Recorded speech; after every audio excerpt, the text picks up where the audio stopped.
Good afternoon. I'm very happy to see you all here. Today I will speak to you about my research on the history of the Soviet Union during the years that Joseph Stalin was the leading figure. I'd like to tell you when and why I became interested in Soviet history of the Stalin era. My first field of specialization is medieval studies. I was trained to do deeply historical research.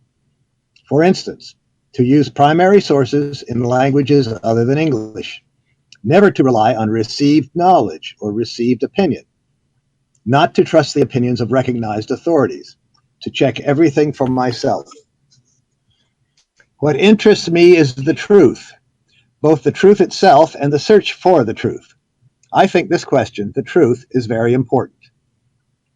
People often say that we can't know the truth. That's false. We can learn the truth about history, just as we can learn the truth about the natural world through the sciences of physics, chemistry, biology, zoology, and so on. History can and should be a science. Broadly speaking, the scientific method in all fields of inquiry is concerned with A, gathering evidence, how to do it, and then doing it, and B, interpreting that evidence, that is, how to draw correct conclusions from it. If you have ever studied the Sherlock Holmes stories by Arthur Conan Doyle, you have an idea of how a skilled detective works with evidence and deduction in order to solve murders and other crimes. The same kind of method can and must be adapted to discovering the truth about historical events and persons. The problem is this. We live in a world where the ruling class does not want us to discover the truth, because the truth shows, time and again, how dishonest and exploitative they are. This is what happened to Galileo, the famous Italian astronomer of the 17th century. Galileo bought a telescope from the Netherlands, where the science of optics and the grinding of lenses was most advanced. Then Galileo looked at the planet Jupiter. He saw that the moons of Jupiter rotated around the planet. Galileo realized that this was what the Polish astronomer Nicholas Copernicus had theorized but had not been able to prove, because the instrument, the telescope, did not exist in Copernicus's day. Galileo concluded that the Earth rotated around the sun, and not the sun around the Earth. To the powerful, the kings and princes, and leaders of both the Catholic and Protestant churches, this was heresy. They claimed that it contradicted the account of the creation of the world in the book of Genesis. But this was not their real concern, or at least not their only concern. What really worried the ruling classes of Galileo's day was the implications of the scientific method. For the scientific method can be learned by anyone. It takes the monopoly of knowledge, learning, wisdom, and the truth, out of the hands of those in authority and into the hands of anybody who takes the trouble to learn it. Using the scientific method, no one has to accept the word of any authority as valid. Anyone can use the scientific method to test any truth claim, the statements of any authority, and if those statements of the authorities are false, can prove them false and discover what is true. So the scientific method, including the version of the scientific method used in the study of history, is a threat to those in power who want to impose their version of history on the rest of us. And it is a tool of liberation for the rest of us who want to learn the truth. As a graduate student from 1965 to 1969, I opposed the U.S. war in Vietnam. During one anti-war demonstration in New York City, I met a man who tried to convince me not to oppose the Vietnam War. He said, and it is quite true, that the Vietnamese war against American imperialism, and before that against French imperialism, was led by the Vietnamese Communist Party. The man who had founded the Vietnamese Communist Party in the 1920s, and who, at that time, was still leading it, was named Ho Chi Minh.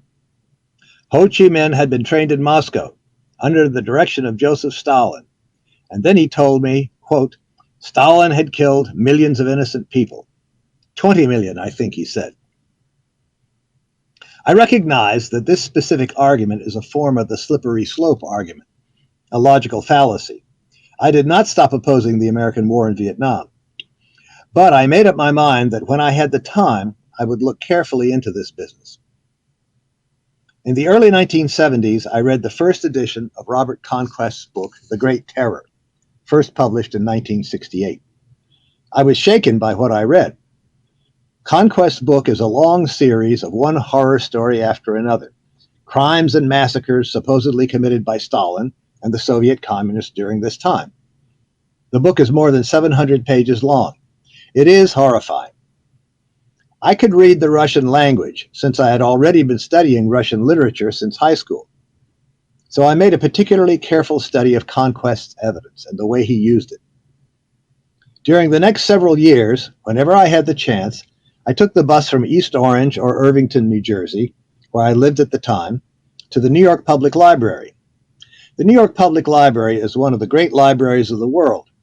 It has almost every book or journal useful for historical research, and it has an excellent Slavic language collection. Russian is a Slavic language. The evidence for the fact claims that Conquest makes in his book is in his footnotes. I wrote down all of Conquest's footnotes, well over 1,000 of them, on 3x5 cards. Over a period of several years, I checked every single footnote in Conquest's 700-page book. What I discovered would not surprise me today, but it did surprise me then. Conquest was dishonest in his use of sources. His footnotes did not support his anti-Stalin conclusions. Basically, he used any source that was hostile to Stalin, regardless of whether it was reliable or not. Eventually, I decided to write something about the so-called terror. It was very hard to get this article published. The editor sent it to 3 reviewers. All of them said it was a good article. But the publisher who owned the journal rejected my article. He said it was not anti-Stalin, and so he would not publish it, regardless of the evidence and regardless of the editor's and the reviewer's recommendations. The editor had to threaten to resign before the publisher would agree to publish my article. When it was finally published, that issue of the journal is named Russian History, began with an introduction that had a brief summary of each of the articles in that issue, except for my article. My article was published there, but it was not mentioned at all in the introduction. Somebody was afraid of the truth in my article. I will begin by discussing my first book, whose title in English is Khrushchev Lied. It has already been published in Russian, Turkish, Galician, French, German, Spanish, Hindi, Bengali, Tamil, and Chinese translations. Translations into more languages are on the way. In this book, I studied Nikita Khrushchev's famous secret speech, which he gave before the 20th Congress of the Communist Party of the Soviet Union on February 25, 1956. This is the most influential speech of the 20th century. In terms of its political impact on the world, it is probably the most influential speech in human history. In this speech, Khrushchev accused former Soviet leader Joseph Stalin of terrible crimes. Stalin had died 3 years earlier, on March 5, 1953. Khrushchev's speech was only a secret for a short time. Soon it was printed so that it could be read out loud at many meetings of Communist Party members in the Soviet Union.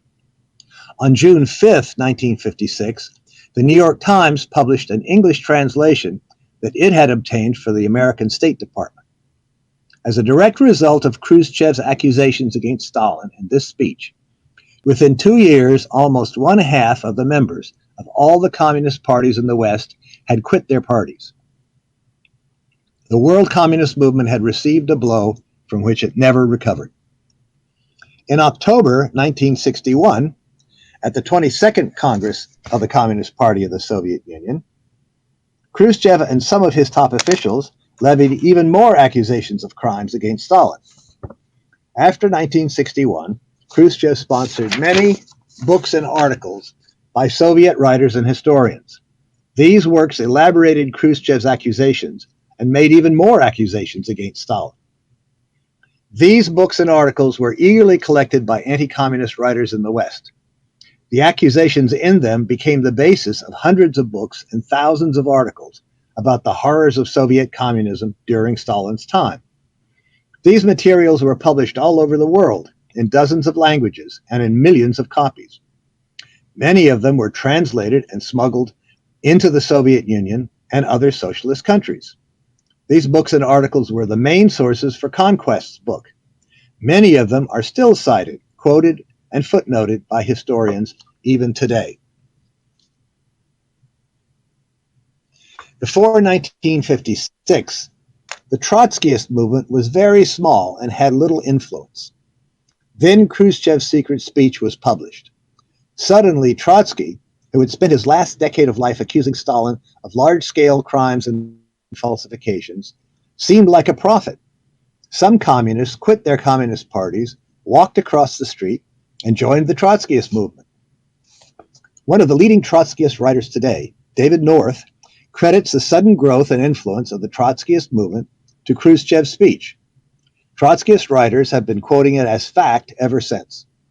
Trotskyist parties, activists, and writers continue to rely on the anti-Stalin lies published during Khrushchev's and Gorbachev's time. In 1985, Mikhail Gorbachev became the leader of the Soviet Communist Party. From 1987 until the end of the Soviet Union in 1991, Gorbachev conducted a campaign of anti-Stalin propaganda on a scale even larger than Khrushchev's similar campaign 25 years earlier.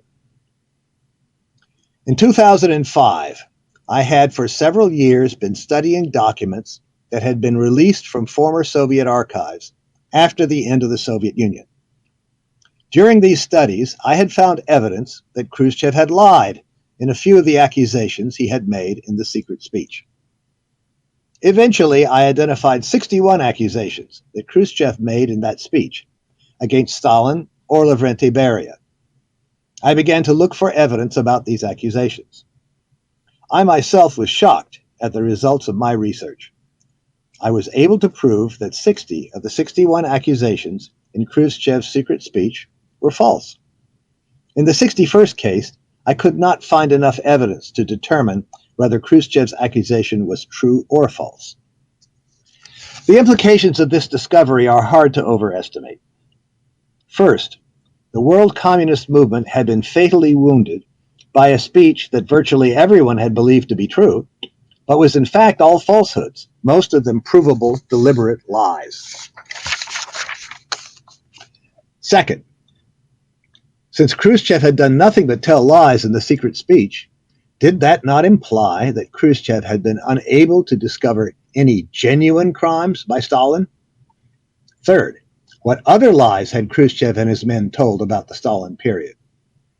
Fourth, Gorbachev and his men had possessed all the evidence that I had found, plus much, much more. They had to know that Khrushchev had lied, but they had said nothing. And what about their own accusations against Stalin?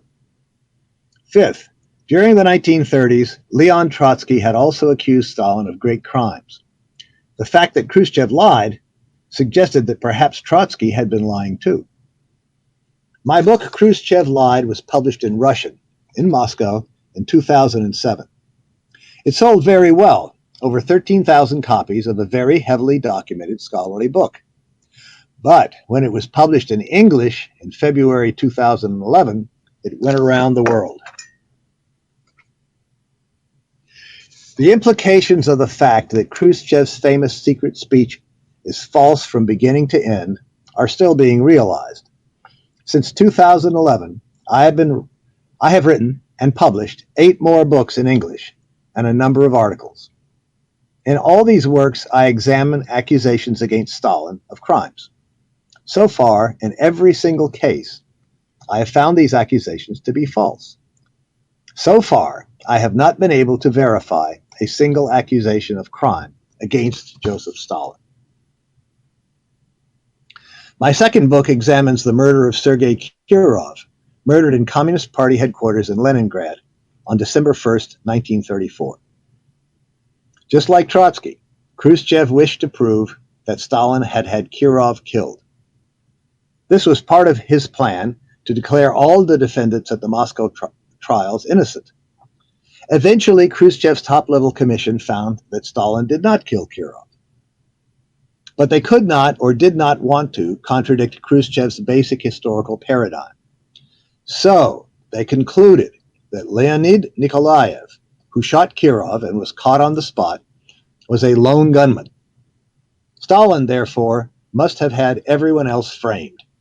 They declared all the Moscow trials to be frame-ups and all the defendants innocent. This became the basic story for the Western anti-communists, too. It still is. In the 1980s, Gorbachevs Men also tried to prove that Stalin had Kirov murdered, but they were unable to do so. Eventually, they too fell back on the Khrushchev-era findings that Nikolaev was a lone gunman and Stalin had framed everybody like the evil guy they wanted him to be. In September 2011, Matthew Leno, a professor of Russian history at the University of Rochester, published an 800-page book in Yale University Press's Annals of Communism series titled The Kirov Murder and Soviet History. Leno had spent 10 years writing this book. He intends it to be the last word on the subject. In it, Leno claims that he has proven the Khrushchev-Gorbachev hypothesis that Nikolaev was a lone gunman and that Stalin framed everybody else. But Leno is wrong. I prove that in great detail in my book, The Murder of Sergey Kirov. We have a huge amount of evidence now that proves that the men convicted and executed, along with Nikolaev, in December 1934, were in fact guilty. More than that, we have a huge amount of evidence that the accused in the Moscow trials, all three of them, were also guilty. Guilty not just of what they confessed to, but also guilty of crimes to which they did not confess, but which have come to light since then. Leno does not even mention a lot of this evidence. This is called bias of omission. It is a powerful tool of lying and distorting the truth. Leno has deliberately deceived his readers. Undoubtedly, he did so because the evidence contradicts his own preconceived idea that Nikolaev was a lone gunman. The point is, this has to be his conclusion because it is the only conclusion acceptable to mainstream anti-communist historiography. Because Leno, like all anti-communist researchers, hides from their readers the evidence that contradicts their conclusions, you can only learn of this evidence if you spend a lot of time, effort, and money identifying, locating, obtaining, and studying the evidence. My next book, Blood Lies, was published in August 2014. In it, I examined the dozens of accusations against Stalin and other communists that are contained in Timothy Snyder's book, Bloodlands, Europe Between Hitler and Stalin, 2010. In Bloodlands, Snyder, a professor of history at Yale University, compares Stalin to Hitler, the Soviet Union to Nazi Germany, and communism to Nazism. Bloodlands has won many awards. It has been translated and published in 26 languages. I decided to study this book for two main reasons. First, I knew from my previous research that at least a few of Snyder's accusations against Stalin and the Soviet Union were false. So I figured that some more accusations of crimes by Stalin and the Soviet Union might also turn out to be false. Second, I believed that I would finally learn about some real crimes that Stalin actually committed.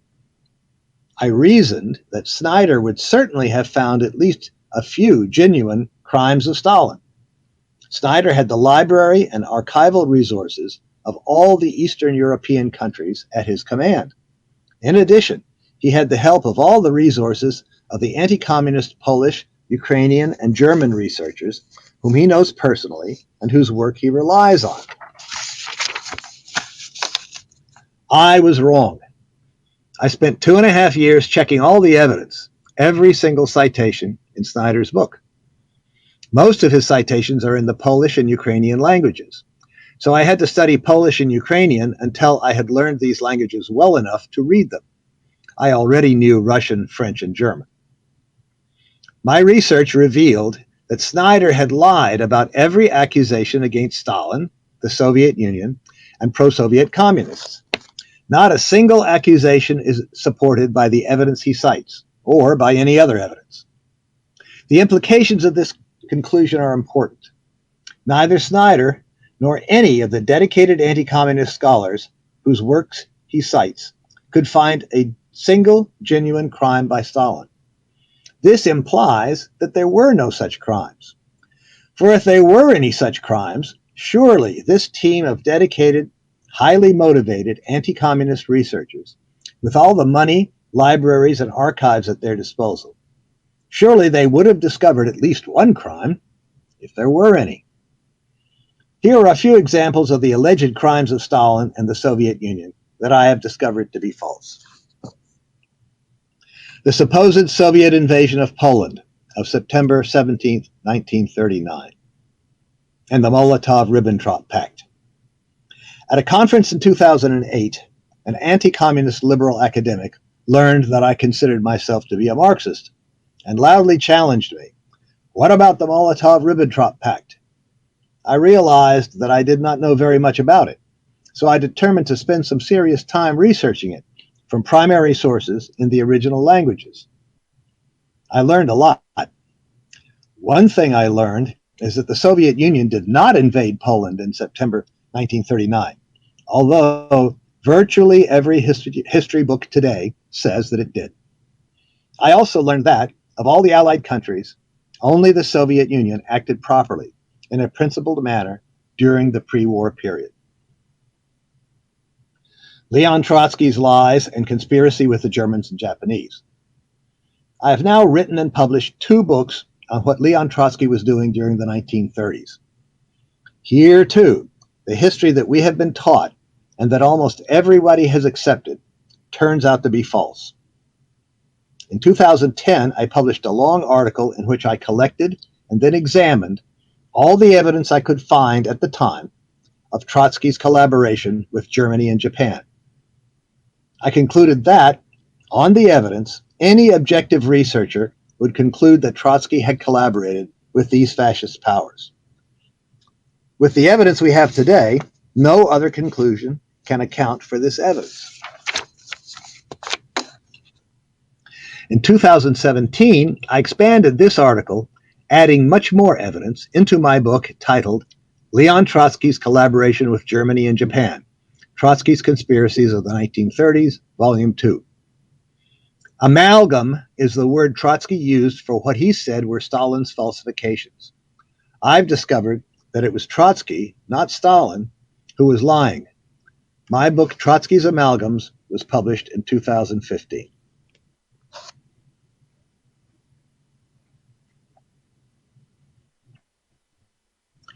Terror and Yejav versus Stalin.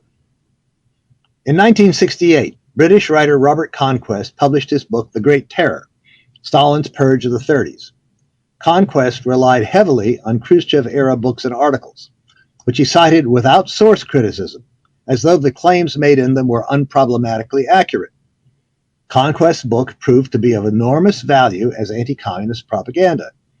Scholars of Soviet history began to employ the term the Great Terror as a designation for this period of Soviet history. The goal of my 2017 book, Yejav versus Stalin, The Truth About Mass Repressions and the So-Called Great Terror in the Soviet Union, is to identify the causes of and properly locate the responsibility for this mass repression. Historians of the Soviet Union have proposed several different explanations. My research concludes that all of them are fundamentally wrong. These historians have in fact not been trying to discover the causes of the mass repressions. Instead, they are groping for an explanation that fits the dominant historical framework or paradigm for this period. I call this the anti-Stalin paradigm. The Katyn Massacre. In 2007, an anti-communist Russian challenged me about the Katyn Massacre. This is the claim that the Soviets shot between 14,800 and 22,000 Polish prisoners of war in 1940. The Soviets always denied this, until Mikhail Gorbachev and Boris Yeltsin, speaking for the Soviet and then the Russian governments, finally said that yes, Stalin was guilty of this crime too. Between 2006 and 2013, I studied the evidence about the Katyn massacre. I created a web page on which I have put a great deal of the evidence about this fascinating and mysterious event. In early 2013, I learned about a discovery made by a team of Polish and Ukrainian archaeologists at a mass murder site in Ukraine. I realized that what they discovered there proves that the official version of the Katyn massacre cannot possibly be true. I spent several months researching and writing an article about this and about the cover-up of these discoveries. My article was published in 2013. In July of this year, 2018, my book-length study of the Katyn massacre was published. My research concludes that the Germans, not the Soviets, are guilty of these mass murders. This is the same conclusion as is drawn by a few Russian researchers, but I have not followed the method that they use. Instead, I've used the method that a detective would employ, a detective who did not care who was guilty, but whose aim was solely to find out the truth and report that truth, and let the chips fall where they may.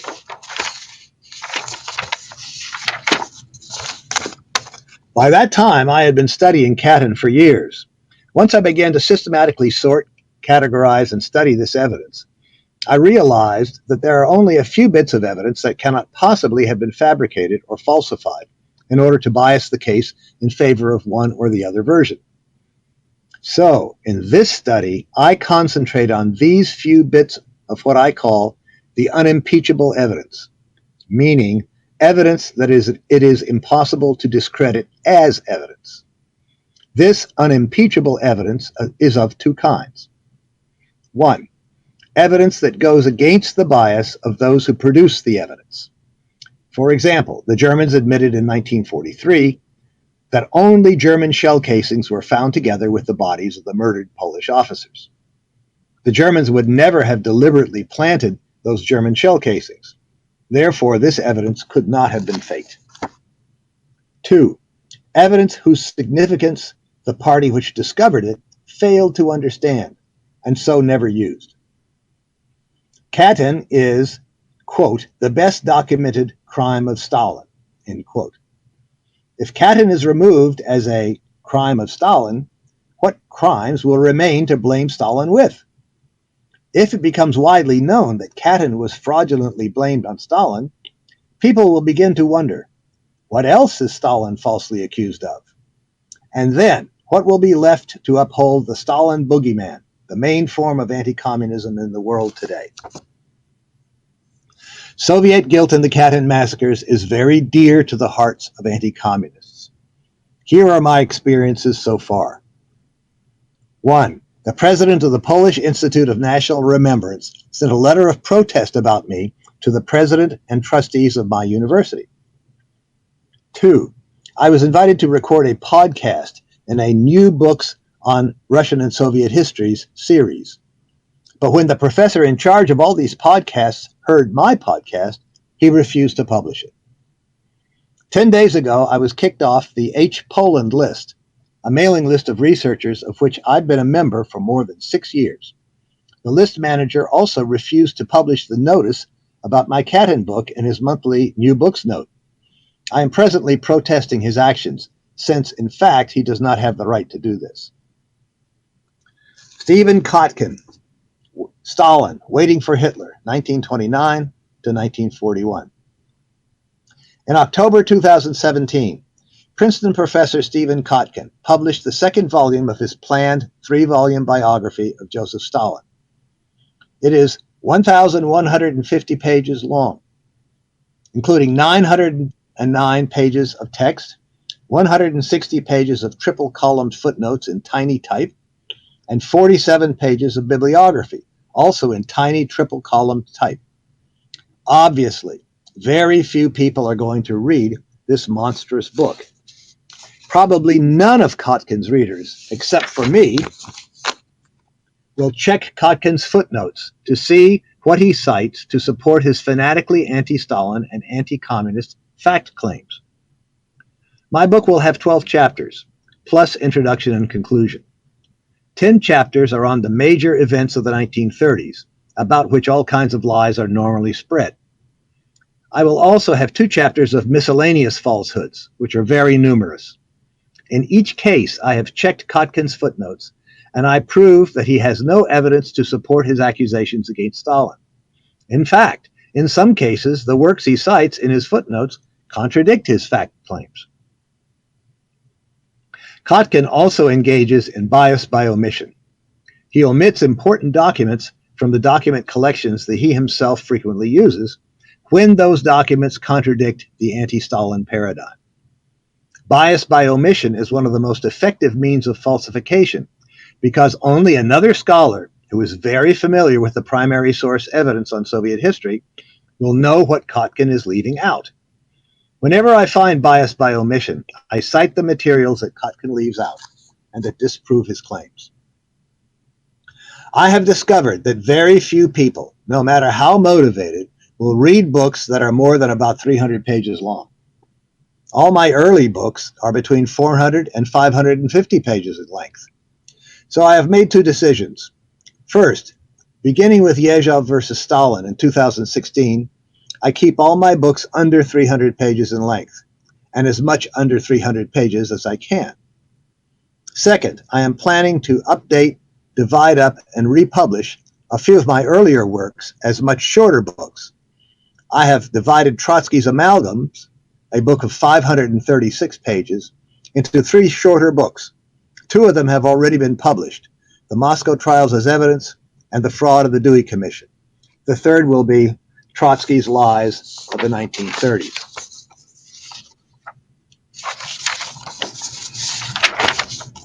In conclusion, what have I learned? I have not found a single crime by Stalin. Every story about Stalin's crimes is false. Anti-communist scholars are not trying to discover the truth. Rather, they are writing anti-communist propaganda disguised as research. I call this propaganda with footnotes. I discovered that, far from being some kind of horrible criminal regime, the Soviet Union of the Stalin period was principled and moral. As far as I have been able to determine by the evidence, Stalin and the Soviet Communist Party of his day tried very hard, in fact, heroically, to build a socialist society of justice for working people and to develop that society towards communism. The Soviet Union did not build a communist society. Instead, socialism led back to exploitative capitalism. We must study the history of the Soviet Union to discover what errors they made, so we do not make those same errors. We also need to study Soviet history to discover what the Bolsheviks did that was correct, so we can learn from these things too and imitate them. Thank you for listening. I hope you will ask me tough questions, and I promise to do my best to answer them. All right, everybody who has questions for Professor Furr, first I just want to thank you. That was a great speech. Thank you very much. So everybody who has questions, please post them in the chat, and I will go ahead and, I don't know, should I unmute them or should I just read it for them? I don't know. I think you should probably read it for them. Fair enough. Can I ask a question first? Yeah, go ahead. I actually have several questions, but Professor Furr, can you hear me all right? Yes, very well, very well. All right, excellent. Regarding Trotsky's fascist collaboration, could you talk about what kind of evidence we have for that outside the Soviet archives themselves? Well, there isn't much outside the Soviet archives. That's a question that arises very frequently. There's, in my view, not only Trotskyist, but anti-communist scholarship in general uses Soviet evidence when that evidence supports or seems to support the viewpoint that the Trotskyists or the anti-communists support, but reject Soviet evidence when that evidence appears to negate or contradict or disprove the positions that the Trotskyists or anti-communists support. Now, this is routinely done, for example, about the Moscow trials. It's one thing to say, and I'll say it now, that this is a subjective and therefore an invalid way of using evidence. It's called cherry picking. You pick only that evidence that tends to support the views that you would like to see supported, and you reject everything else. But I thought that was not sufficient. So I wrote a book called The Moscow Trials as Evidence. It is actually the first 260 pages or so of my book, Trotsky's Amalgams. And in the Moscow Trials as Evidence, I try to verify or check as many statements, fact claims made during the Moscow trials as I could. Now, not only from former Soviet documents from former Soviet archives, but also outside the Soviet Union. And what I found was that I could check out virtually everything that I looked for. That is to say, all of those, whenever we try to check or verify a statement made in the Moscow trials by the prosecution or by the defendants, we can, whenever we can check that against other evidence, it turns out that the Moscow trials testimony is truthful. So therefore, I think that the position, which may be implied in your question, possibly, that unless we can find non-Soviet evidence that Trotsky collaborated with the Germans and Japanese, then Trotsky didn't collaborate with the Germans and Japanese.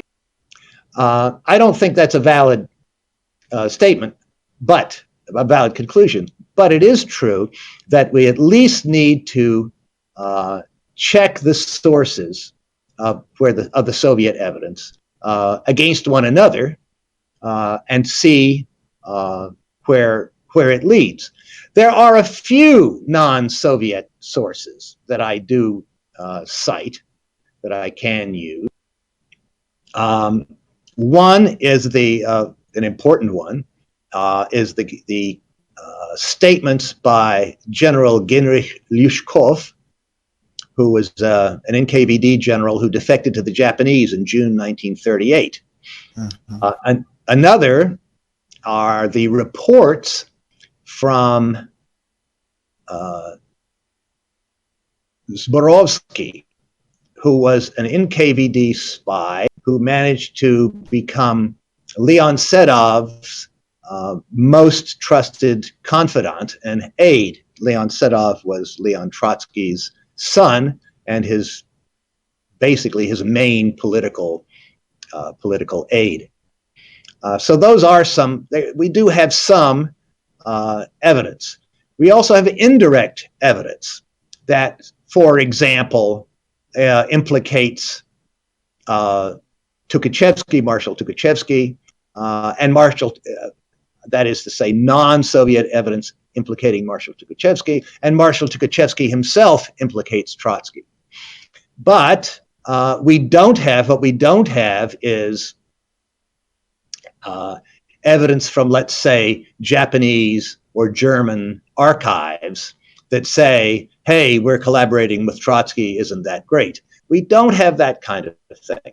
But if you read my book, you'll see we have a lot of evidence that that is not clearly not created simply to implicate Trotsky. A lot of evidence is sort of offhand remarks made by some of the defendants and so forth. But that's the situation. I realize that there's a great deal of in Soviet history, especially among Trotskyists and anti-communists. And it would be natural that Trotskyists and anti-communists would simply deny any Soviet evidence that tends to prove Trotsky or guilty or Stalin innocent. But then they turn right around and use lots of Soviet evidence and try to twist it into showing how Trotsky was good and the anti-communists were correct.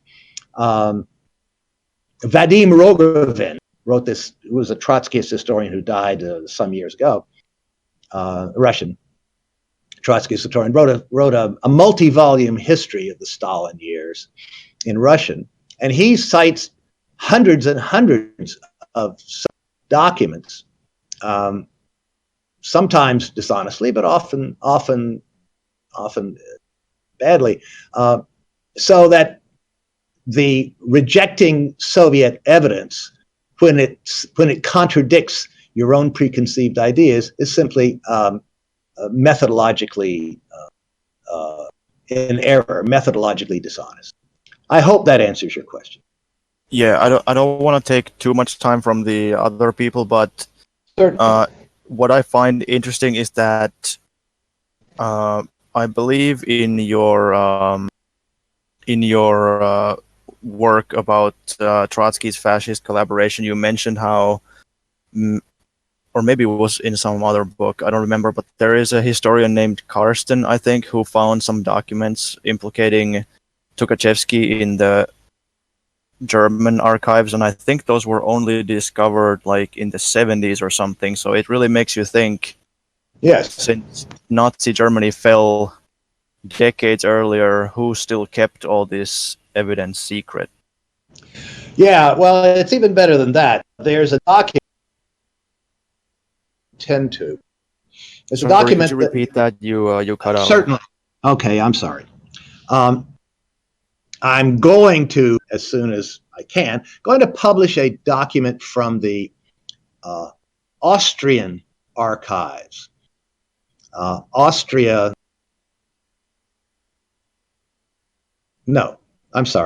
the Czech archives. Czechoslovakia was negotiating with Hitler's Germany in late 36 and early 1937 to try to come to some understanding so that Hitler wouldn't seize Czechoslovakia, which of course he eventually did. And the Czech negotiator, the Czech ambassador, sent a note to President Beneš of Czechoslovakia, it's a private note, saying that his German counterpart had told him, this is in January 1937, that Hitler was no longer interested in any kind of deal with Czechoslovakia because he expected a change of power within the Soviet Union, which would put pro-German forces into power there. And therefore, of course, he wouldn't need an agreement with Czechoslovakia. So this document has actually never been published, although it's been referred to one or two places. So I'm going to publish it in both Czech and in, before too long. It's a good example. Now you might say, what's this? Well, Czechoslovakia was taken over by Nazi Germany completely in March 1939. So this is a document that was created before that. It's a non-German document, but it records this discussion between a Czech diplomat and a German negotiator. Interestingly, over 20 years ago, more like 25 years ago now, almost 30 years ago, I was in touch by mail with that same German negotiator about his negotiations, and he never mentioned this document. He still kept it secret. But in the meanwhile, it has been mentioned, and I managed to obtain a copy from the Czech National Archives. So yeah, there's probably a lot of stuff out there that that it would be good to have. My question is how a lot of it may have been destroyed. I have one maybe further example, if you're interested. The New York Times in, I believe, June 1945 said that, oh God. All right, can you still hear me? Yes, we can hear you. We can hear you. Oh, you can? Okay, because out. Anyway, the Times reported that Lundberg, who was the head of intelligence, one branch, had testified that the Germans were guilty at Katyn. But nothing else was ever heard of this, and of course that testimony has never surfaced.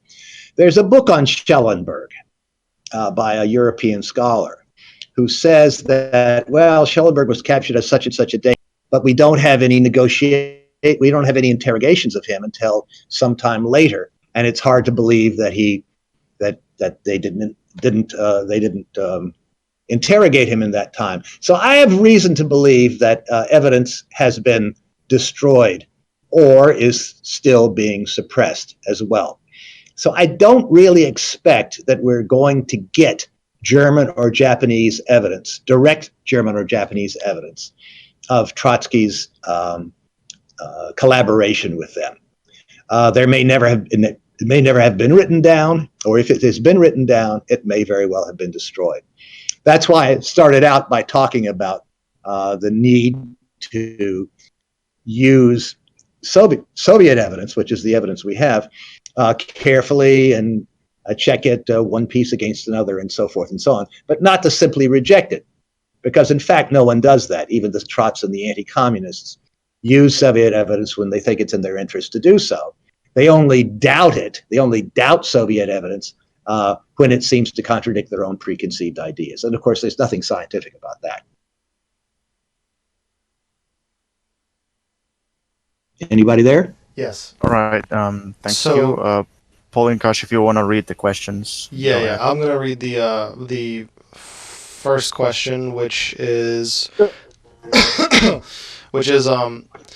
I don't know what this guy's name is, but someone asks, how do you think revisionism came about in the USSR? Well, this is okay. Let me just start out with a disclaimer. This isn't my field of expertise, right? People don't contact me and say, "Oh, Grover, you have such great theoretical insight. Tell me what you think." I do history, and history can't directly answer questions like that. It can contribute, perhaps, no doubt, to answering those questions, but history doesn't answer theoretical questions directly. That having been said, it seems to me that what happened in the Soviet Union has happened generally in the case of the socialist revolutions of the 20th century. I think there's a similarity among them all. And the similarity is that they had a concept of socialism that was a sort of mixture of communist ideals and capitalist methods. That is to say, they had a definition of socialism which had been dominant in the Second International, which of course the Bolsheviks belonged to. There was no single, definition of socialism on paper, but in the Second International really sort of understood socialism as capitalism with lots of benefits and safeguards for the working class until the workers could seize power, either peacefully, which many of the Second International parties believed, or by revolution, which a few of the Socialist Internationalist parties believed, including the Bolsheviks. But they had, broadly speaking, similar notions of what constituted socialism. And it seems to me that that definition of socialism was lacking. It retained too many elements of capitalism.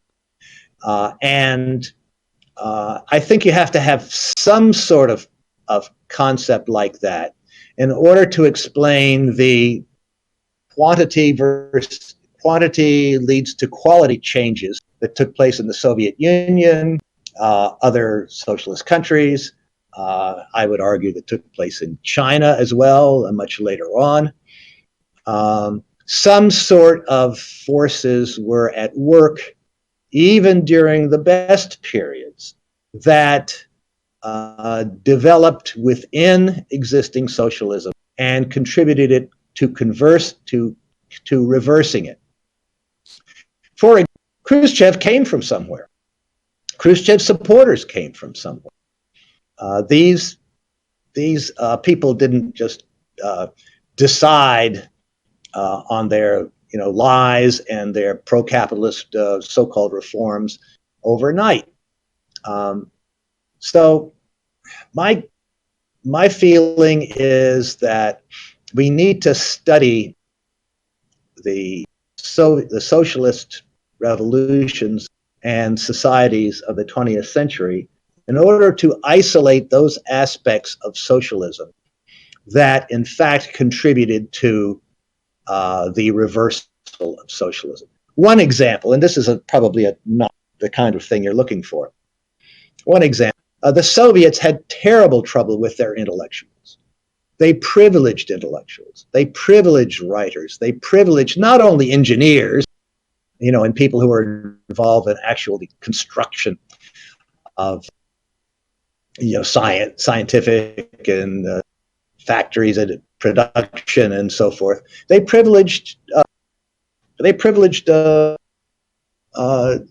intellectuals in all fields, and with some exceptions, those intellectuals still remained hostile to Soviet socialism.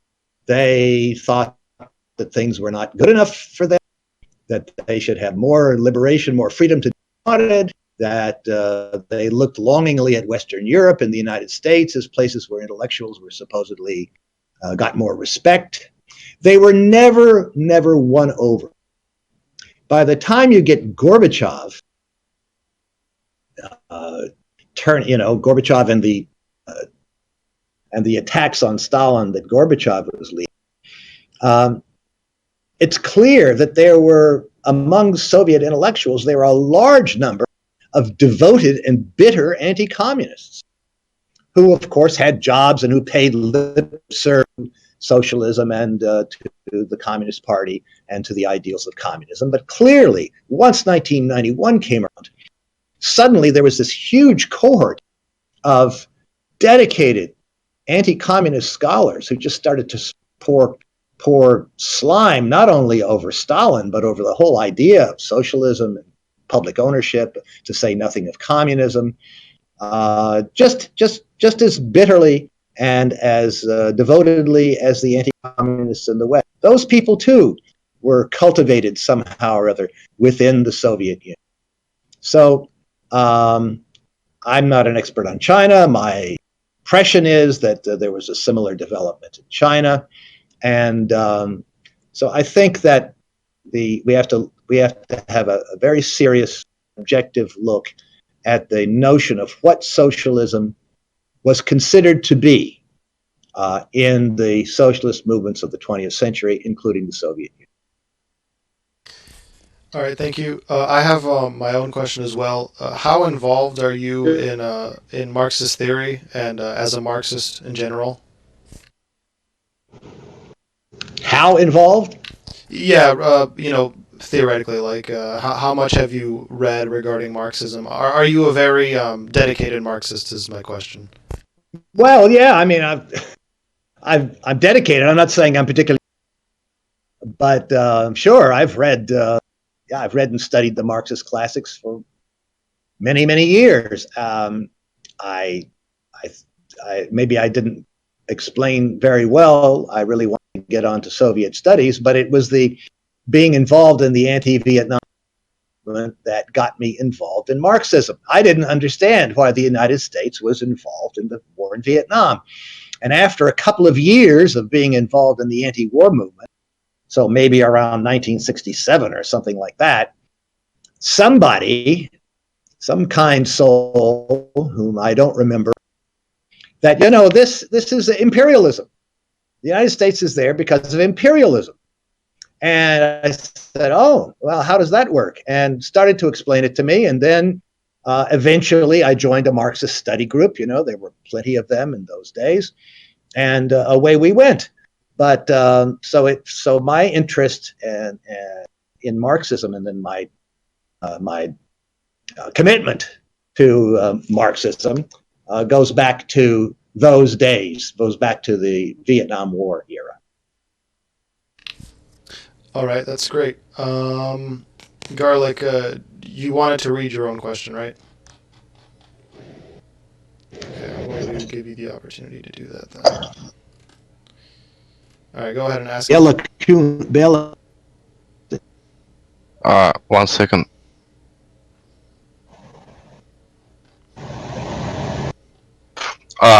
Can you hear me?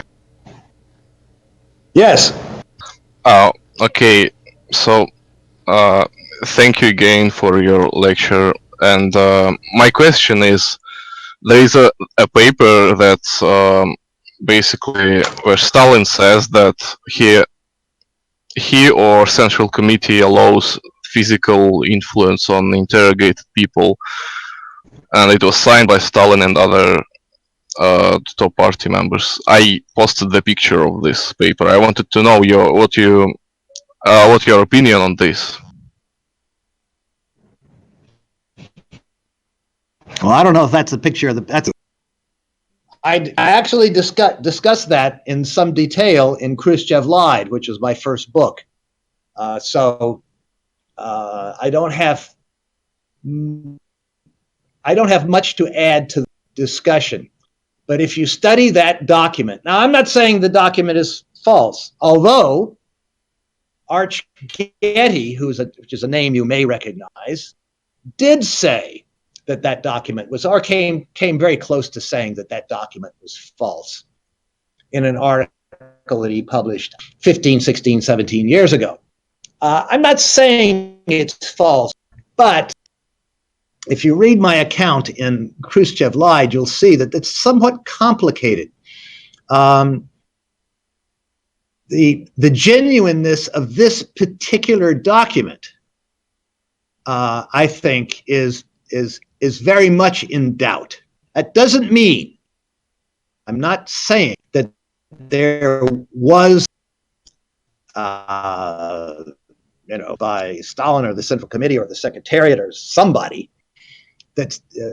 I'm not saying there was no statement saying that you can use means of physical pressure, I think is the term, against hardened, devoted enemies of the Soviet regime who refused to divulge their information.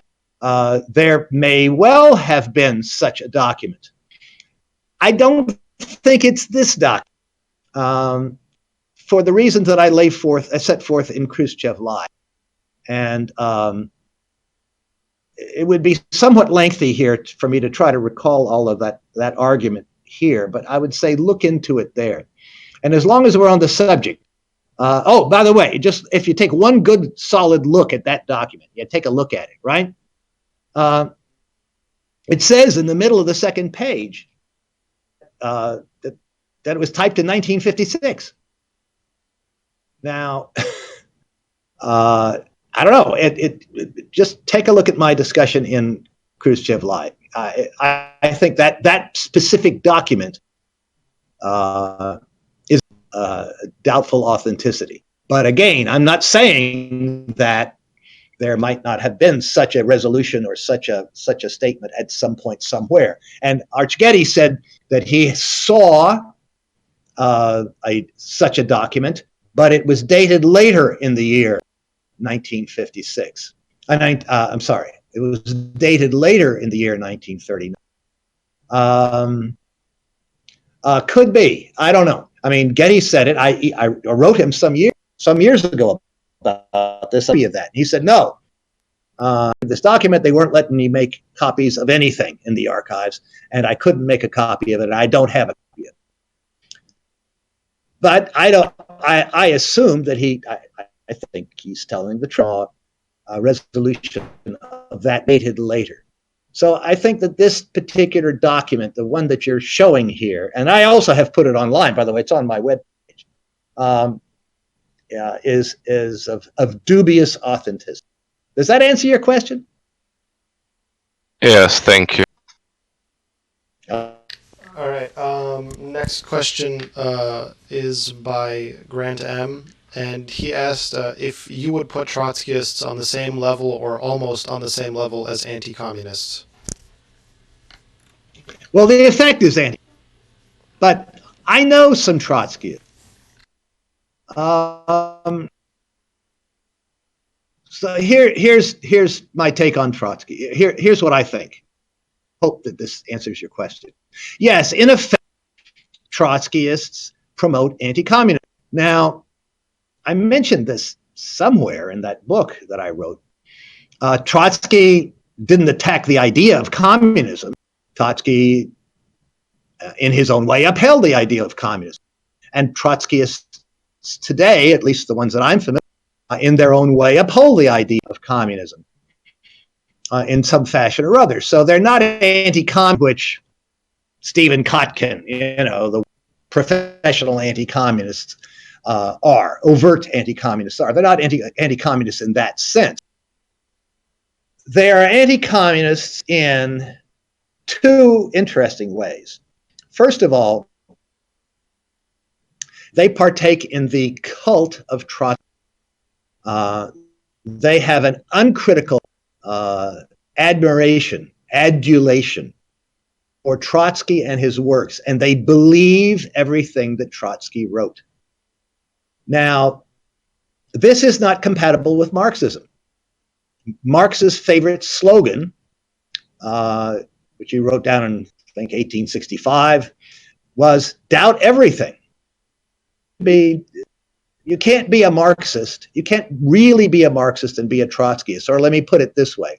To the extent that one is a Trotskyist, one is not a Marxist. You can't have this kind of cult of individualism, cult of personality, uncritical attitude towards Trotsky or anyone else. The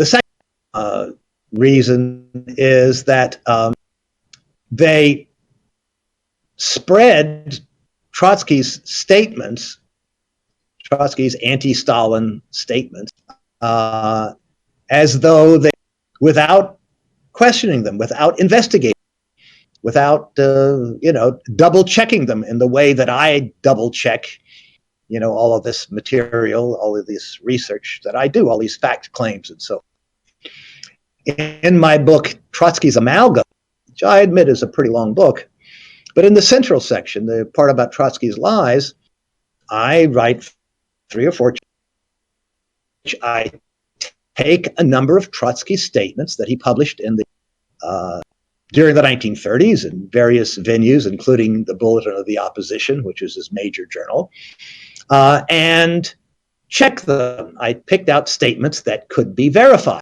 could be checked up on, proven true or false. And I found out that he lied over and over and over again. I have this little book now, which is a selection from Trotsky's Amalgams.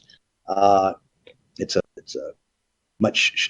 very short, called the Fraud of the Dewey Commission, where I bring research to bear upon the 2 volumes of the Dewey Commission. Number 1, the hearings, and number 2, the conclusions, to prove that the Dewey Commission is a was a fraud from the beginning.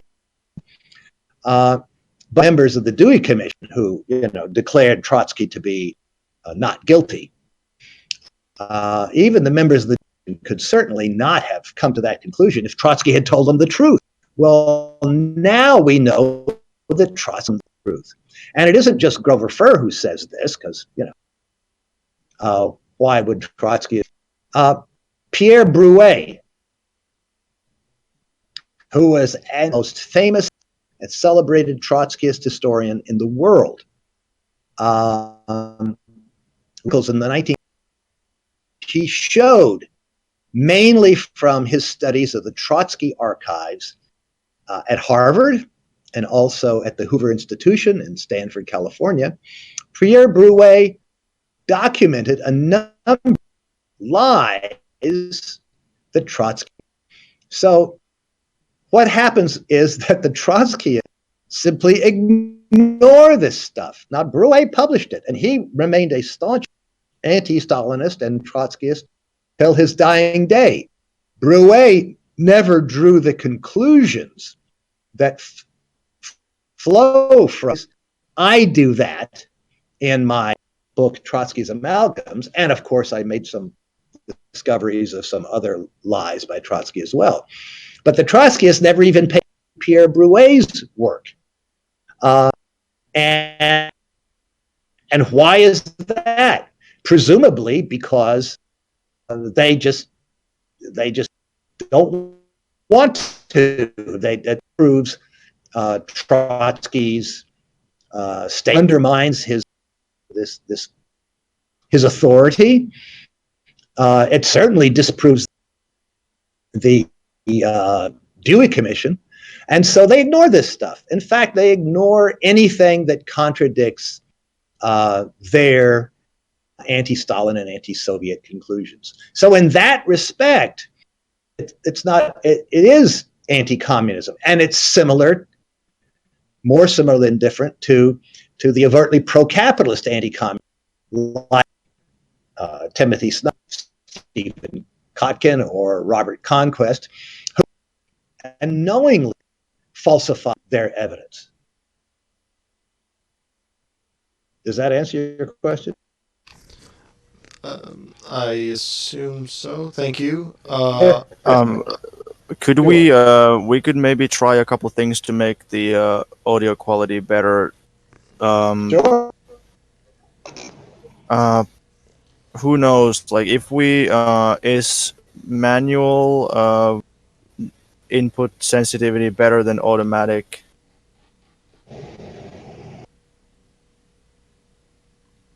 If we manually set the input sensitivity to max, is that better than automatic? Oh, it's the same. Yeah, I'm pretty sure it's the same. Somebody gave me some suggestions, but I don't remember them anymore. If we hold on, I think it was Molotov. I will check. Yes, manual voice detection and put the mic sensitivity to max. I don't know, is that too difficult to do?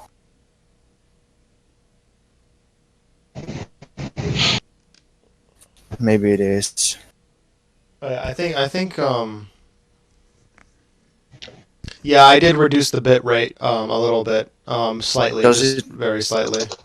Does it sound good on your end? Yeah, it sounds basically perfect on my end. There is a little bit of, there are a few cuts here and there, but it's for the most part it's good. So pretty good. Okay, that's good. Pretty good. Yeah. All right. So next question. I'm going to I might skip a few questions just because I don't want to take too much of Professor Furr's time. So. What is your interpretation on the events of the legal annexation of the Baltic states in the 40s?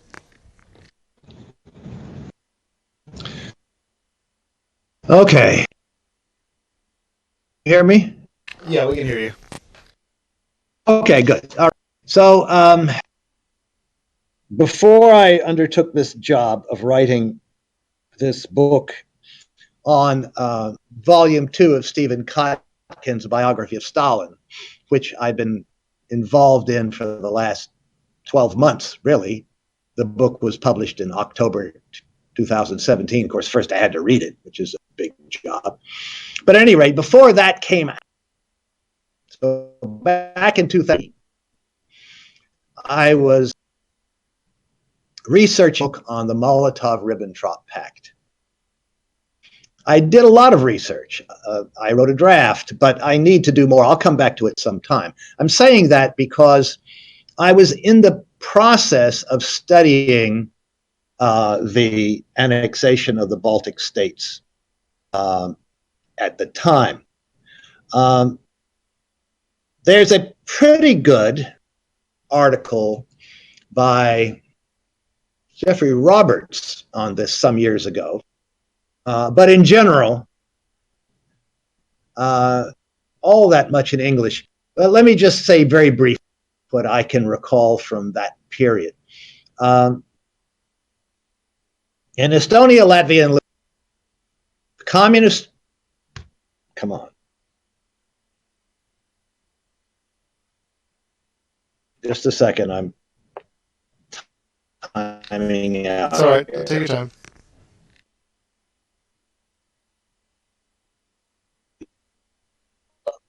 Where I don't remember in which two countries the labor movement itself was essentially out, even the non-communist labor movement. Now, what the Soviets wanted, so these were very right-wing and extremely pro-German. They were involved in negotiations with the German and talks with the Germans. Of course, they all proclaimed that they wanted to be considered neutral, but that just wasn't going to happen. They were not going to be neutral. Nobody was going to consider them neutral. Certainly the Germans weren't going to regard their neutrality. So it was clear, and in some cases this was even said. In fact, Cotkin even says it somewhere in that monstrous book, that these countries would prefer, the leaders of these countries said that they would prefer to remain neutral, but if push came to shove, they would certainly side with Germany, siding with the Soviet Union. The Soviet Union needed allies, and it had absolutely no allies. So they developed this idea, I'm sure you're familiar with it, of popular front governments. Now, they had a popular front government in France for a relatively short period of time. They had a popular front government in the Spanish Republic for some time. The Spanish Republic was destroyed. The popular front government in France collapsed. But that's really what they wanted. They wanted governments that would be friendly to the Soviet Union. They approached Estonian, Latvian, and Lithuanian governments, and they said, listen, we demand that you be friendly to the Soviet government. Okay? We cannot having governments that close to us. The Germans, of course, Hitler had said, okay, they're in the Soviet sphere of influence. So the Soviets forced the ruling classes of these countries, essentially, to do a number of things. First of all, to permit Soviet military bases to sign mutual defense treaties. Now, don't forget, it's had no intention at all fighting alongside the Soviet Union on the side of against the Germans, but they did sign the treaties because they felt they had no choice. I think we were right. And then they wanted popular front governments, and that proved impossible. The country that I remember the most clearly, Estonia, of which, of course, is the most Estonian border was 100 miles from Leningrad, something perfect place for a jumping off point to an attack on Leningrad, and it just like with Finland. So the Soviets said that they wanted a pro-German government. Now, the Communist Party had been suppressed. The labor movement had been suppressed.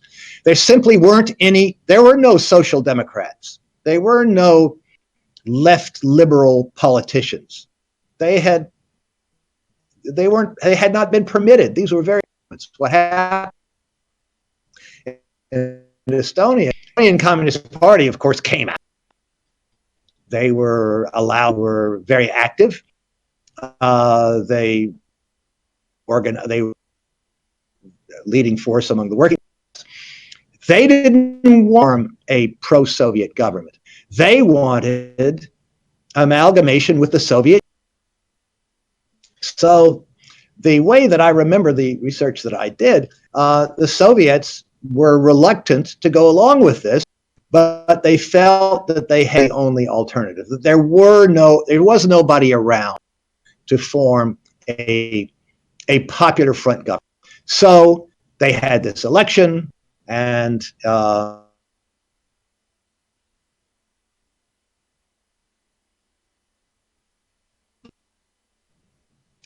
by an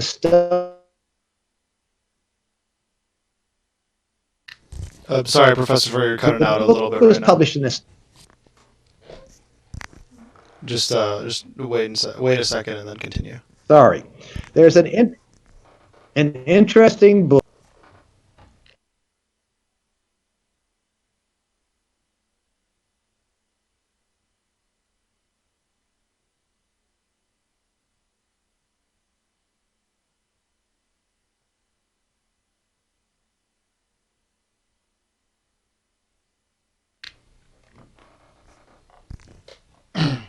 Professor Furr, are you there? Yeah, I'm here. Can you hear me? Yeah, sorry, it's just cutting out a little bit right now. Could you continue from? Could you continue Shall from? we call it? Well, I can. Yeah. Could you continue from the election? That's I believe that's the last words that we heard. Can you hear me? Yes, we can hear you now. Okay. There's a book by a contemporary Estonian scholar who is this issue pretty well. I don't read Estonian, of course, but it's translated into Russian. So this viewpoint, the one that I've just, is of course rejected today's communist Estonian government. I'm sure it's rejected by all anti-communists. But that seems to be the case. And the Soviets published collections of documents at that time, in English as well, of course in Russian, but also in English, which are not hard to obtain.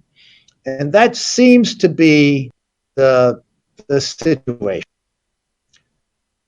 So that's what I can tell you about the, you say the annexation. Okay, the elections which were arranged for the in the Baltic states, in which those who voted to join the Soviet Union. In these elections, of course, you know, this is the proletariat we're talking about. They didn't let the bourgeoisie, they didn't let those who were fervent anti-communists vote. So, you know, but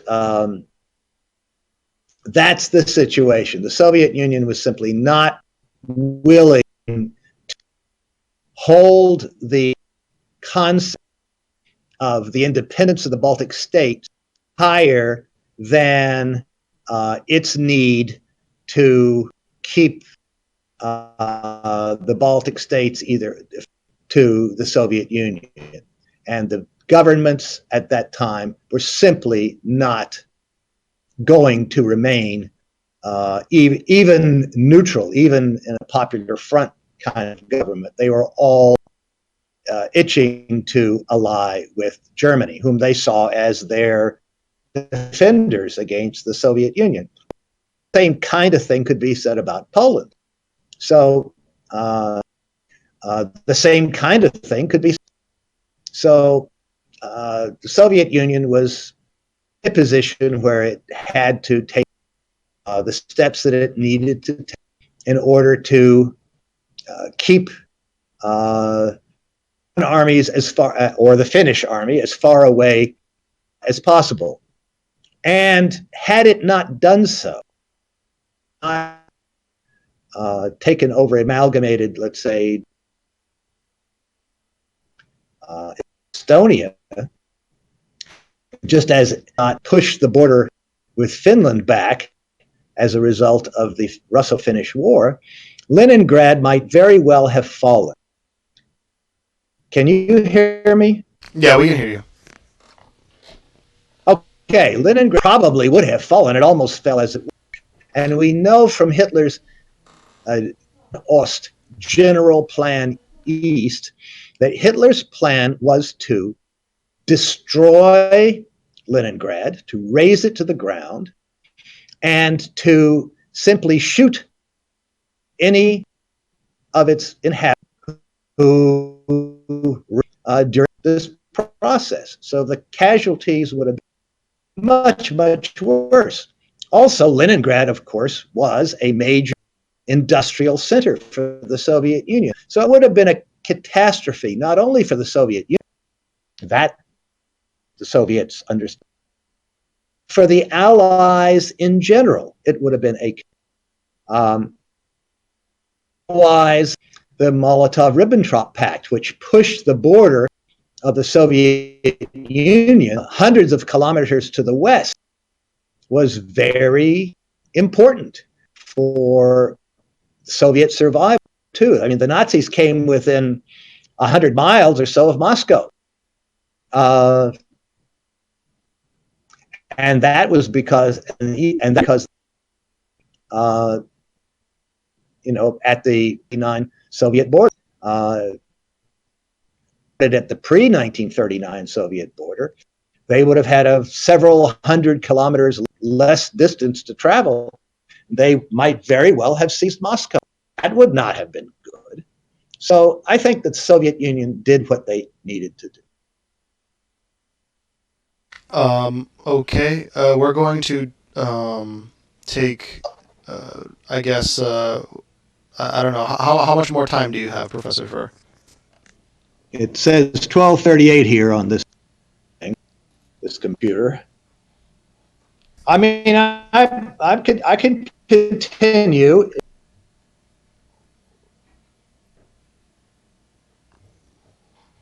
You've gone to a lot of trouble and to organize all of this, and I don't want to shortchange you, but can I ask? Feel free.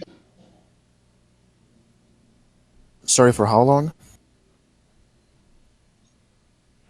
Whenever you decide enough, feel free to let me know, and we can end it. But I'm prepared.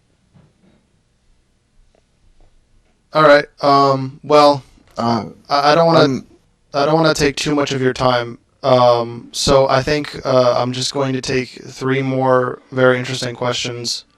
If I can, I don't know what Sure. type of microphone you have, Professor Furr, but I think if you hold the microphone closer, that also can help, because that's just how Discord works. I do believe he's using his iPad, so... Your voices are cutting. Oh, okay. I think your internet might be cutting out right now. Just give it a minute. Real quick, how I just want to ask everyone, how do you guys think the talk was?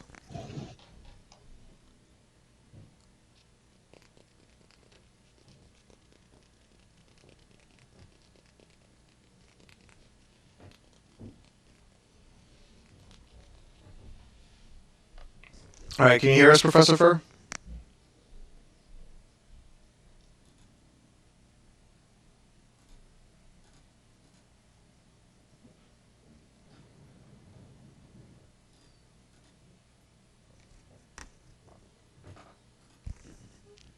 Professor Furr? Yes. Can Okay. you hear me? Yes. Okay, wonderful.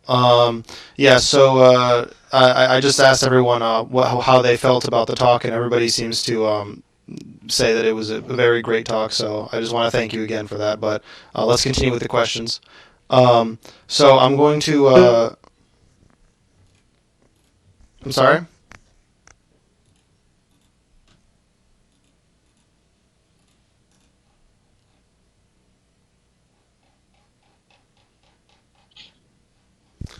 So the can you hear me? I can hear you, yes. Okay. So the next question was asked by our good comrade Vyacheslav Molotov. His question was, one second, let me find it.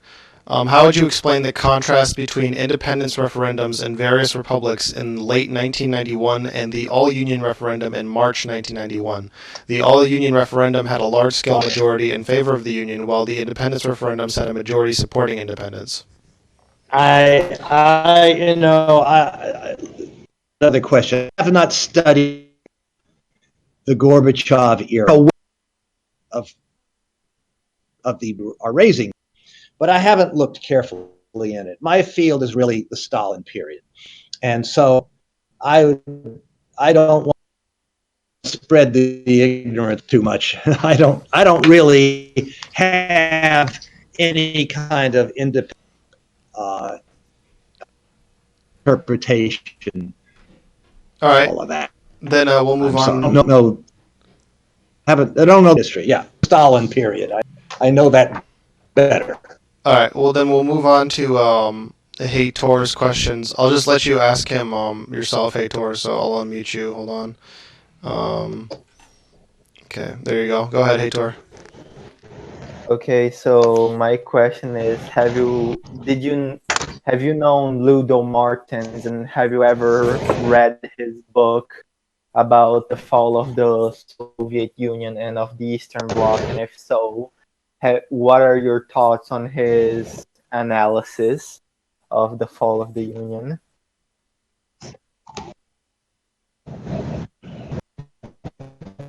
Can you hear me? I can't. Right.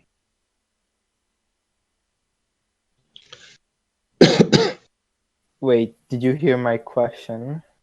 Sorry.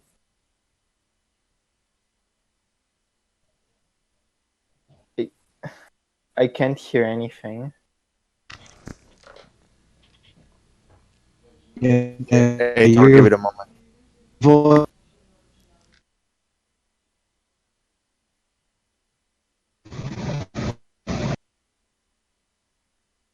I'm gonna ask my question again if any of you haven't heard it. So, Professor, my question is: did you ever knew Ludo Martens, and have you ever read his book about the fall of the Soviet Union and the Eastern Bloc?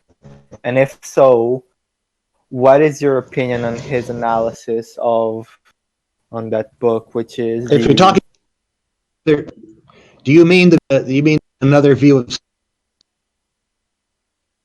I'm talking about I'm talking about the dude that made another view on Stalin.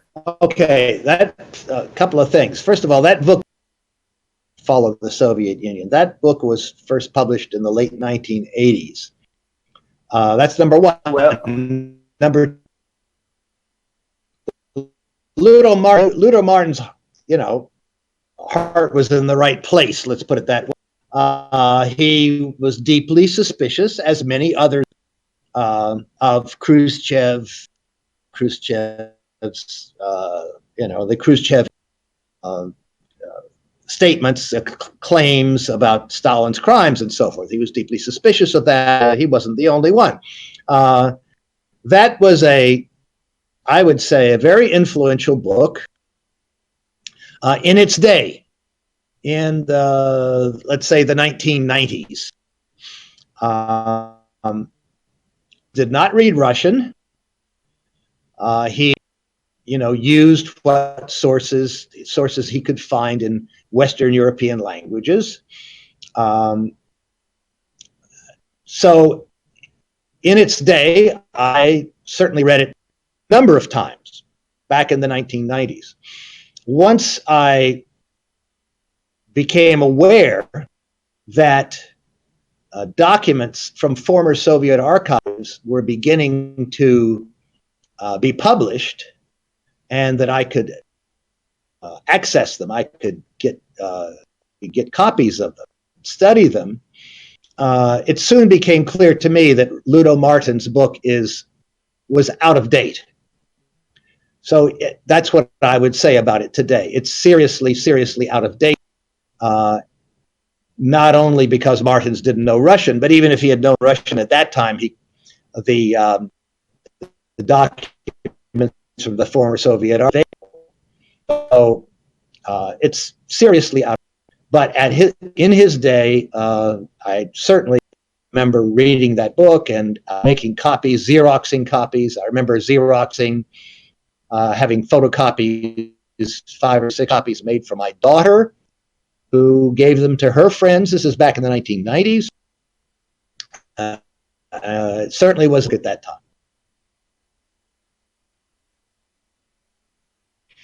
Soviet aid for the Spanish Civil War. Somebody's asking this here. The Serbian partisan. Shall I say something about that? Yeah, go ahead if you wish, yes. Sure. That'll be a chapter in my next book.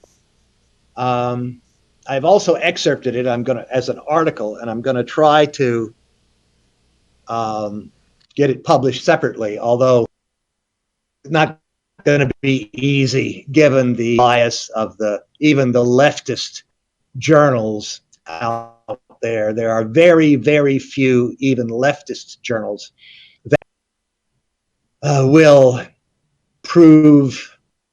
publish articles that could be classified as pro-Stalin.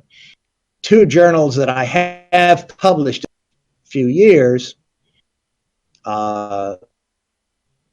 Socialism and Science and Society, both have, as well as others, both have dedicated Trotskyists on their editorial, and they have fought like crazy to keep my articles out of those journals.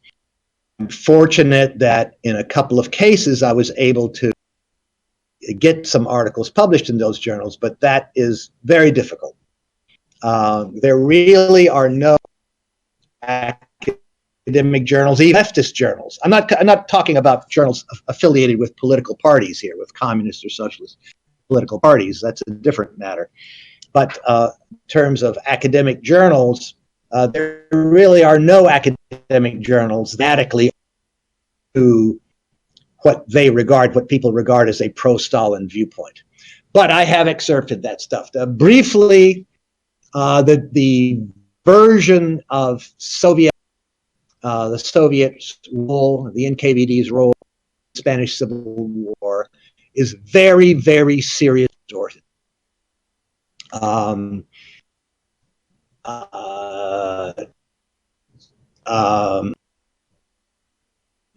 There are a number of questions that come up. There was a very good book published some years ago by a Russian scholar about gold. There's a lot of good information on the NK and the POOM, the anti-Soviet, Stalin party that included many Trotskyists but was not officially a Trotskyist party. There's a lot of information on these matters now, and I have put together as a chapter in a forthcoming book, and I am planning on trying to get published as an article. I did notice, although it's back here,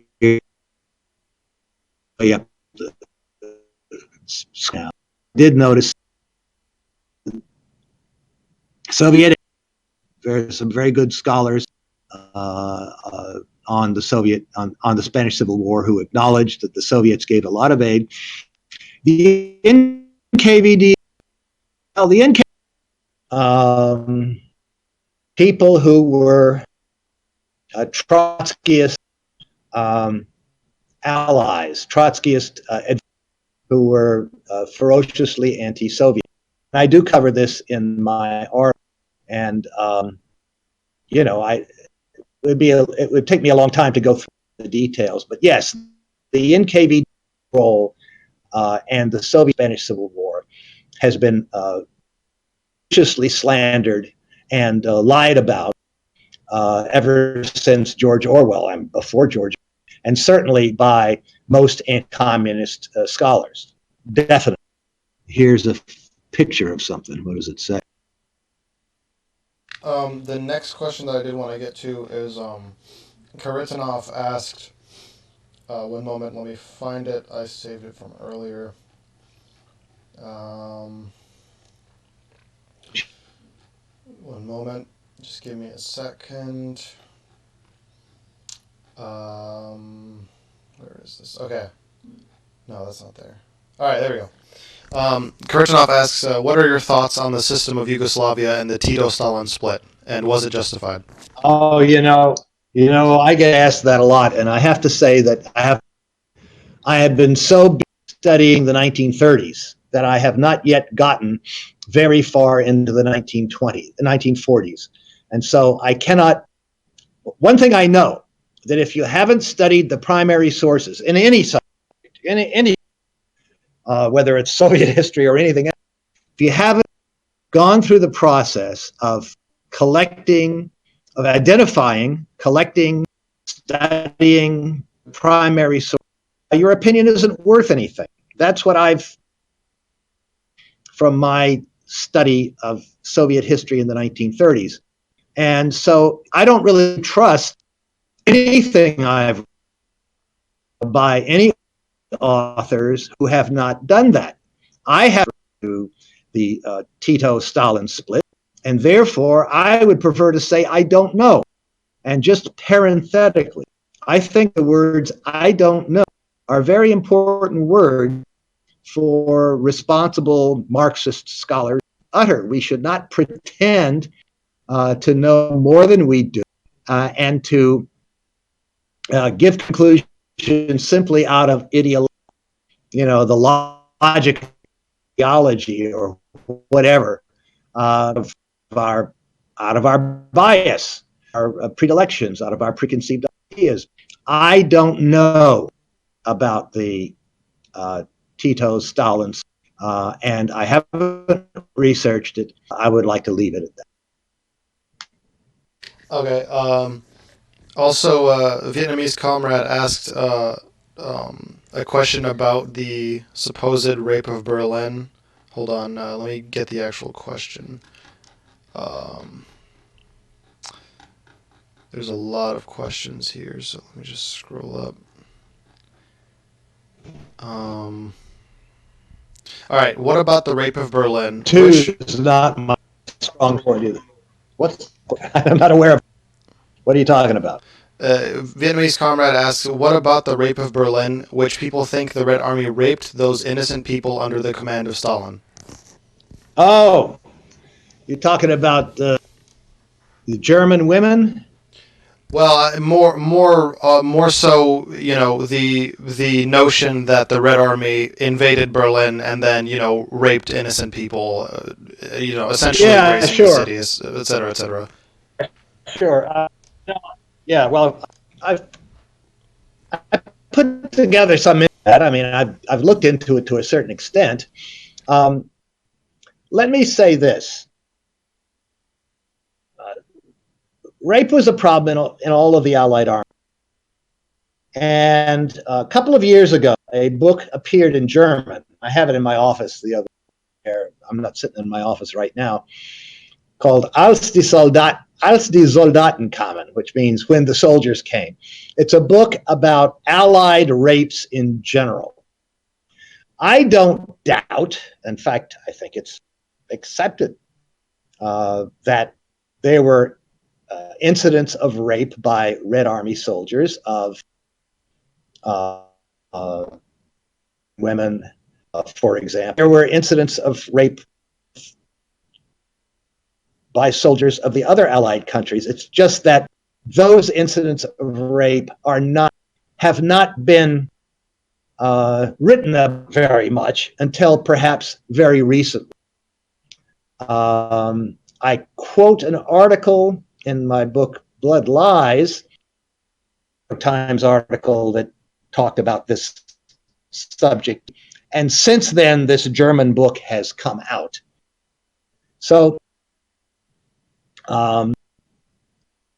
easy to get objective information about this, but I would say that rape was a problem in all of the Allied countries and all of the Allied armies.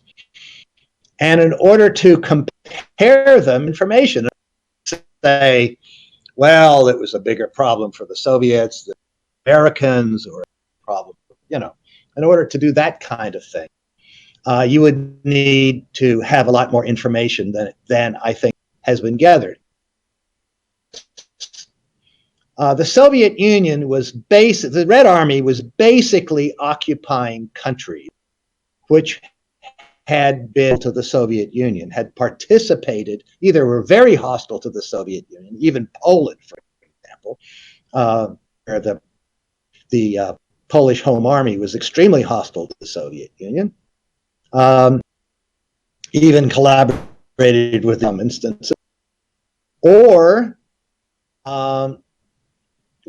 countries which, like Hungary and Romania and Germany, of course, countries which had aided the Nazis in carrying out these in the Soviet Union. So I would suspect that there was much more hostility among Red Army soldiers in the territory for the populations in the territory that they occupied than there would have been for the Allied soldiers. The Allied soldiers were mainly conquered Belgium, France, Italy, countries where the fascists were either totally unwelcome, or in the case of Italy, very largely unwelcome. So the Allies received a much warmer welcome from the populations in the countries that they conquered, and the Red Army did from the populations in the country occupied. So I would suspect, that there might have been a degree of rape, however that's to be measured, in the than in the West. But frankly, we don't have the facts. We don't have the data. I'm not sure the data was kept, but we don't have it, and we know that rape was a serious problem in the Allied. That's it. Okay. I guess this will be the last question. I'm sorry for everybody who didn't get their questions asked. But some communists from other countries were killed in the Yezhovskina, such as Belakun and various people from the Finnish Communist Party. Were they innocent? Yes. Were they purged, or what happened? Do we know? Okay. Well,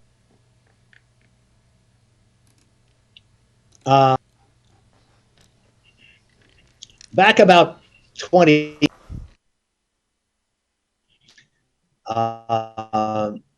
The University book called Imminent.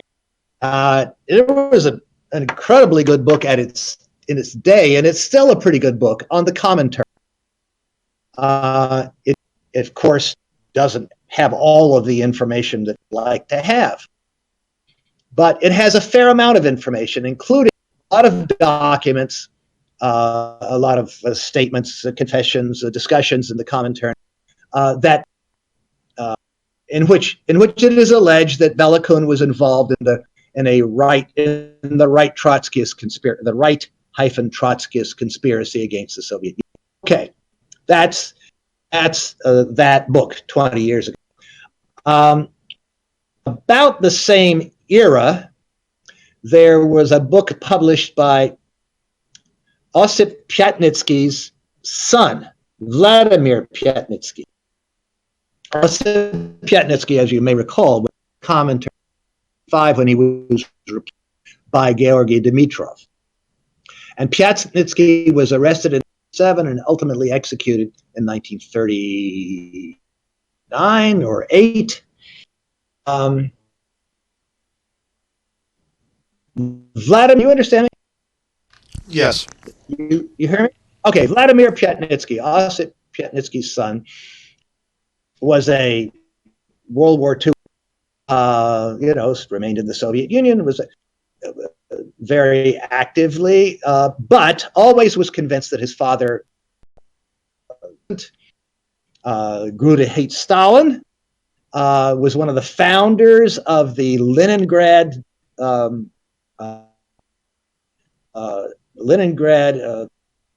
Memorial Society, which of course continues. No more of that name, but the Memorial Society is a major anti-communist organization in Russia. He was one of the founders of that society. He published a book about his father in the late 90s in Russia. Vladimir Pyatnitsky, an elderly man, he had been allowed to see parts, he said, of his father's investigation file, because up at that time, after the fall of the Soviet Union, but still within the first 10 or 15 years, the only people who could gain access to the investigation file of those who had tried and executed under or imprisoned during the yejav were members of the direct family, members of the immediate family. So he was able to get some, at least, of his father's investigation file. There's a fair amount of evidence in there that indicts not only his father, but also others, including Bela Kun. Now, it's an interesting experience for me to read that book some years ago, because Vladimir Pyatnitsky is convinced that his father was it. He starts off from that premise. But the documents that he cites point in the opposite direction. So Vladimir Pyatnitsky takes the position that, well, his father was tortured to say all these things. Vladimir Pyatnitsky also got to see some parts of the investigation files of other people, those parts that had been included in Osip Pyatnitsky's file because these people had named or accused Osip Pyatnitsky. And so therefore some of their stuff got into his file. He'd seen some of that stuff too. So there was a lot of evidence against Bela Kun. Now, fast forward to the last couple of years. During the last couple of years, my wonderful Moscow colleague, Vladimir Babov, and a colleague of his have been in the FSB archive, which is the former NKVD archive, and have gotten a number of investigation files from the 1930s of people like that, including Pyatnitsky investigation files. Now, we don't know if they got everything. They think that they got everything. We can't absolutely guarantee it. They sent a lot of money. If you read these and you have on the surface, it seems very clear that these people were guilty. There's no evidence that it was tortured out of them. There's no evidence that this is framed. I can't promise you that they weren't tortured. I can't promise you that they weren't framed. There's just no evidence that they were. We have their investigation file. And then it becomes important to compare investigation files from different people and also with other information we have from Soviet archives. It looks to me like case suspected to 20 years is very likely that there was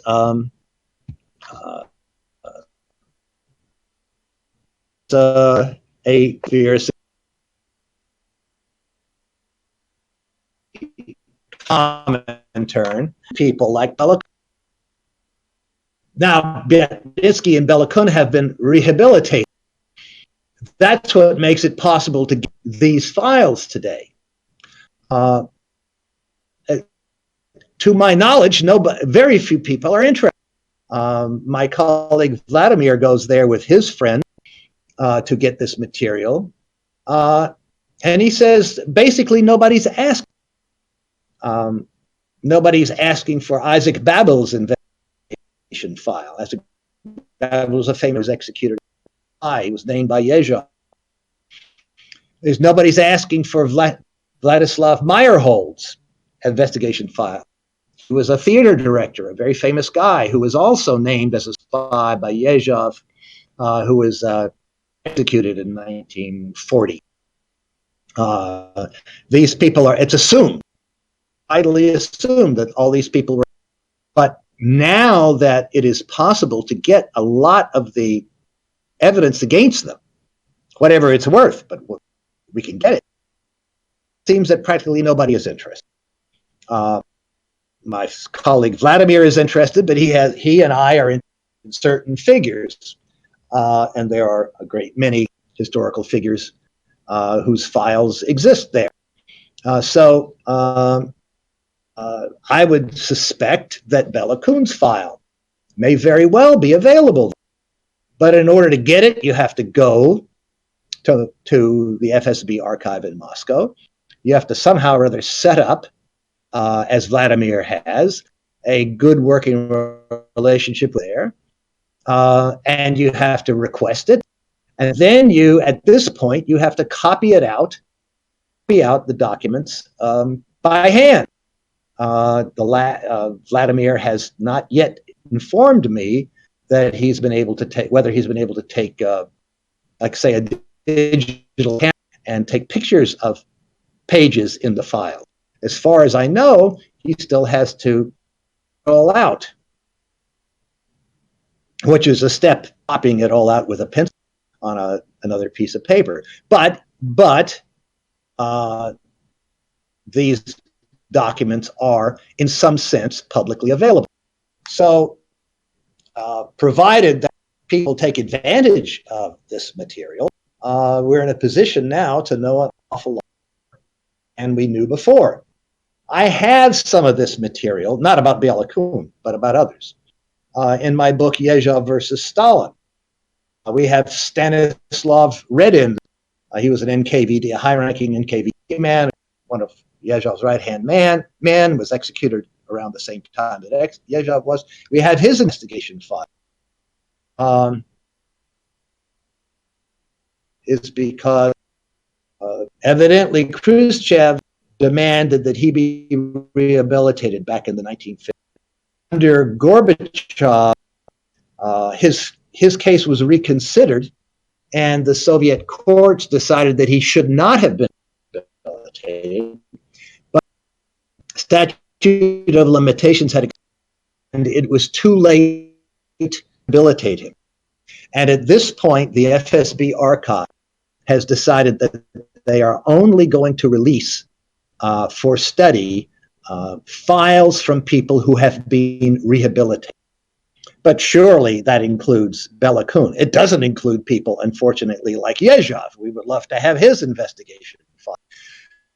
However, through hook or by crook, a number of confessions and interrogations of yejav have been published here and there.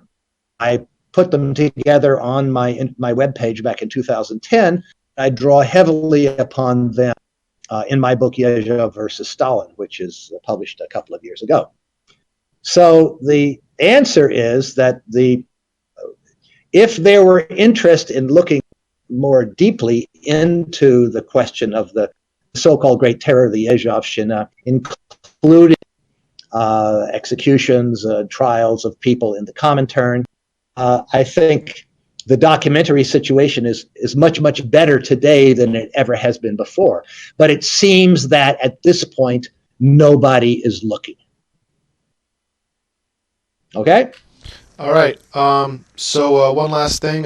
Could you could you tell everybody where we could get your books? Well,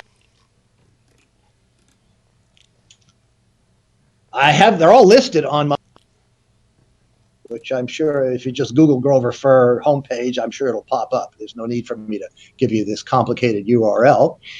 They're all listed there. You can look on Amazon. I believe they're all for sale on Amazon. Some people are saying that some of your books are only available in the U.S. on Amazon. Okay. They should contact me.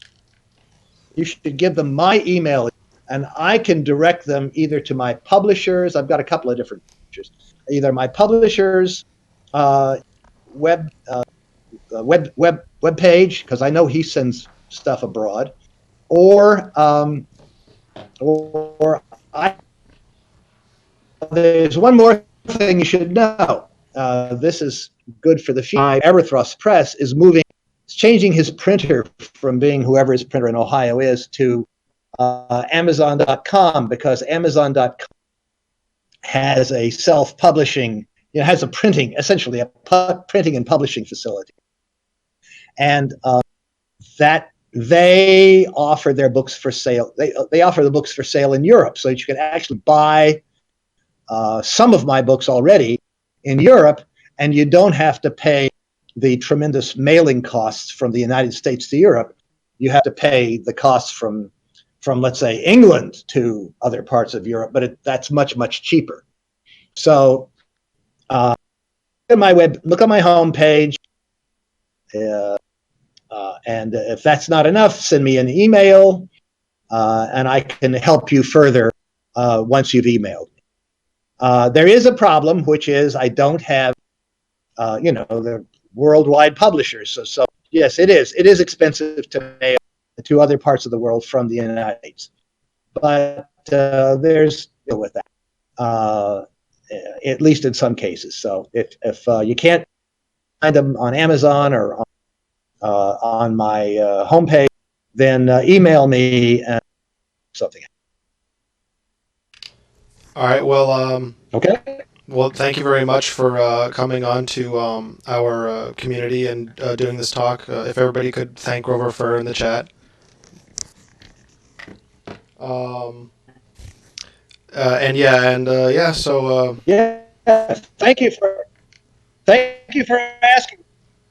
for asking me. I send me emails. Polinkazh, you can.